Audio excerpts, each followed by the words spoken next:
छत्रपती संभाजीनगर सकाळपासून रांगेत उभा आहे. आता रिकाम्या हाताने घरी गेल्यावर बायकोला काय सांगू असा आज टाहू फोडत एका ग्राहकाने गॅस एजन्सी समोरच स्वतःचे डोके फोडून घेतल्याची धक्कादायक घटना वाळूज परिसरात घडली आहे. या घटनेमुळे परिसरात खळबळ उडाली असून गॅस टंचाईचा प्रश्न पुन्हा एकदा ऐरणीवर आला आहे. मिळालेल्या माहितीनुसार वाळूज महानगरातील एका गॅस एजन्सीवर गेल्या काही दिवसांपासून सिमेंटच्या टंचाईमुळे ग्राहकांचे हाल होत आहेत. संबंधित व्यक्ती सकाळपासून गॅस सिलेंडर मिळवण्यासाठी रांगेत उभी होती. मात्र तासनतास वाट पाहूनही स्टॉक संपला असे उत्तर मिळाल्याने या ग्राहकाचा संयम सुटला.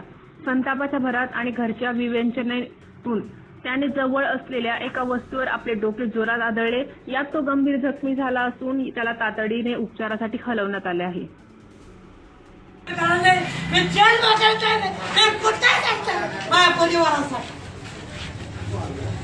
परिवारासाठी काही सुद्धा करत आहे रे.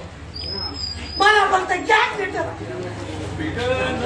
काय बुकिंग करायला गेलं तुम्हाला 4ला बुकिंग करा 4ला बुकिंग केला तर म्हणे आता तुम्हाला 4 वाजल्याशिवाय गॅस गाडी येत नाही आणि नाही आली 4 वाजता तर मी काय करू शकतो. मी काय बायकोला कसं तोंड दाखवू बायकोला